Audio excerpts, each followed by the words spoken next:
Hey squaddies, and welcome to Thriving with the Sussexes. My name is Deanna and I'm here to report on all things Sussex. Don't forget to like, comment, share, and subscribe. Now let's get on with it. Hey squaddies, good morning, good afternoon, and good evening whenever you're listening. Hello. Be sure to check out memberships. You can join if you're interested. And just like with all my information, I'll put the link inside the description box. Thanks. Prince Harry's deadbeat daddy, Charles, has evicted his son, daughter-in-law, and grandchildren, all from Frogmore Cottage, which was a wedding gift from the late Queen Elizabeth II. And guess who Charles is giving the keys to? His fellow underage kid-loving brother, Andrew. Both losers, abusers, and predators have so much in common other than being weak and cowardly sons of Elizabeth and Philip. They surround themselves with men who prefer the company of underage girls. Charles himself was even quoted checking out his first wife, the late Princess Diana, when she was just 16 years old. He was quoted saying, "I remember thinking what a very jolly and amusing and attractive 16-year-old she was. I mean, great fun and bouncy and full of life and everything." Don't believe me? Here's the actual audio with his actual voice. I remember thinking what a very jolly and amusing and attractive 16-year-old she was. And I mean, great fun and bouncy and full of life and everything. And quite predatory, creepy even. He was like 28, 29 at the time of meeting Diana. Ugh, so gross. And of course he wasn't the best father, in my opinion. The dude, he does everything for the cameras. He does it all for show. Nothing genuine about him. And not only is Charles cruel, he's also very weak-minded. His horse Mela, plays a huge role in his decisions. He allegedly have her grandchildren playing huge roles in his joke of a coronation and not his own. I kid you not. I mean, this beast face individual, this beast face horse must have the greatest snatch in the world to control this doofus right here with Dumbo ears. I wonder what will it take for this bitter and petty old man to realize that he's irrelevant. The only reason why he's a quote-unquote king is because his mother gave birth to him. Jealousy and setting revenge on another person that you're jealous of, all because they have the natural ability to connect with a human being, it doesn't give you the respect you want. And this loser clearly has a jealousy problem. His first wife, Princess Diana, unfortunately she was a victim to his shenanigans. There was no love story behind them. He never cared for her. And instead of being proud of her, like, oh wow, like the people really love her. And just him being supportive to her, the way Harry is with Meghan, I honestly think that his whole, at least that part of his history, it would have been a different outcome for his current presence.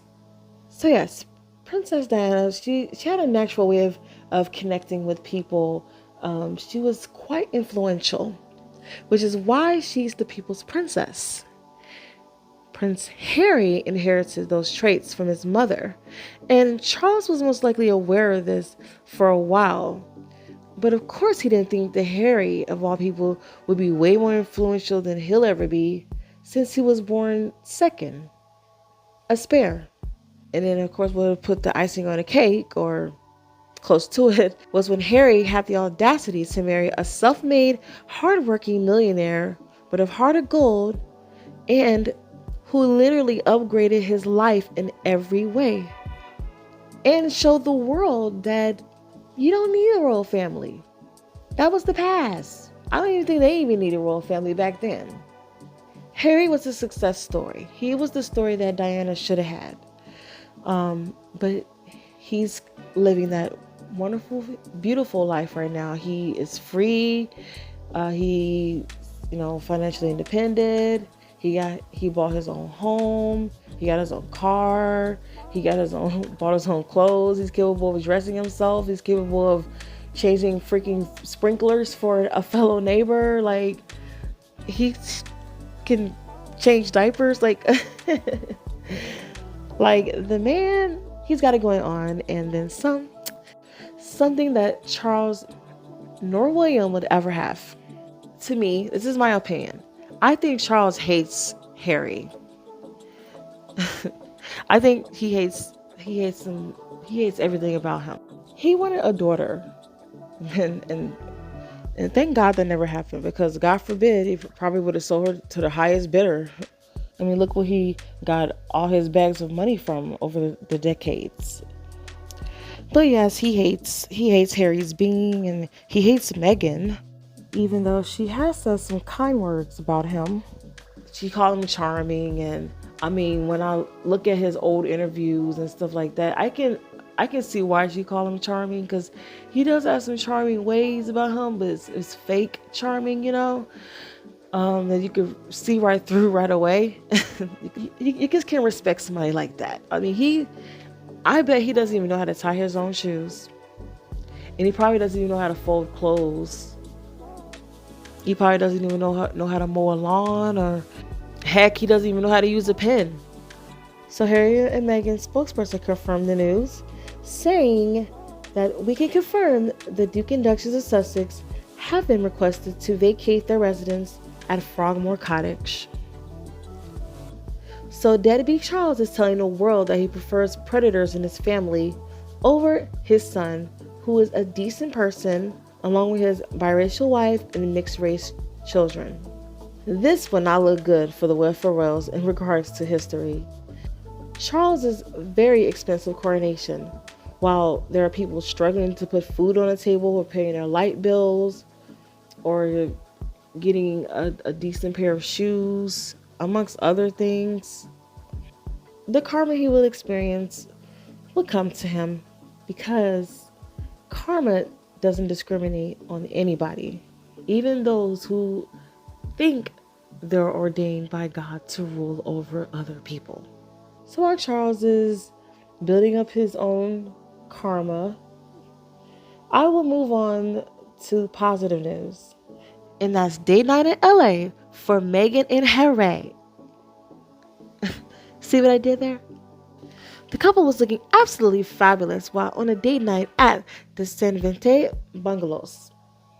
And Harry was looking good in his jeans, in his sweater and jacket, and Meghan, of course, she looks fabulous in her leather pants and her her coat.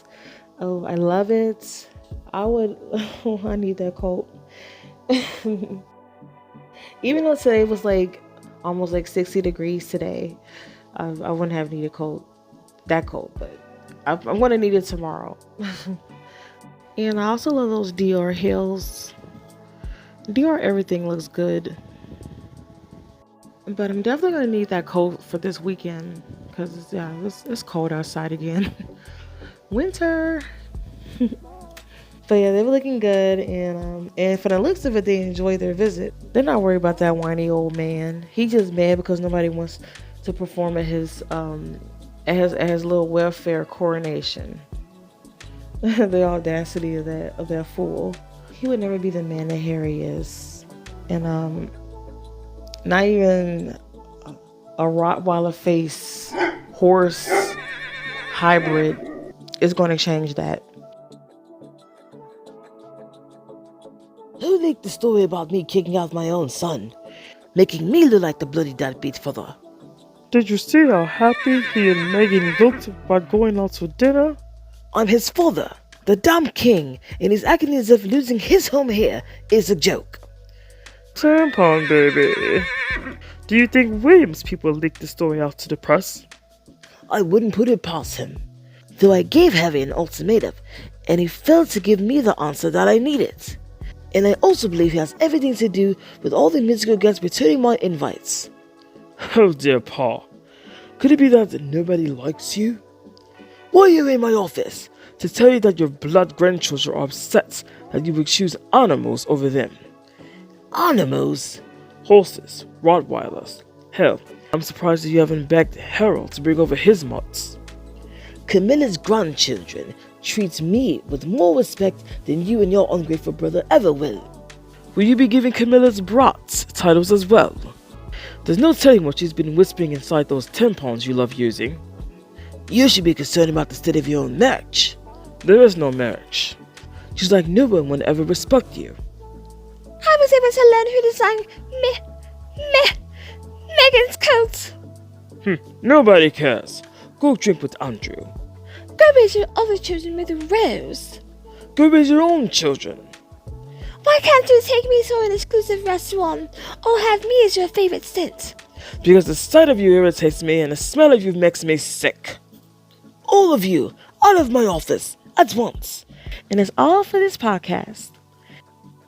And I hope all your days are filled with blue skies, sunshines with positive vibes. I'd like to thank you for watching. Don't forget to like, comment, share, and subscribe, and hit that bell. Also, join a membership. I have the link inside the description box. My name is Deanna, and you are watching Thriving with the Successes. Talk to you soon.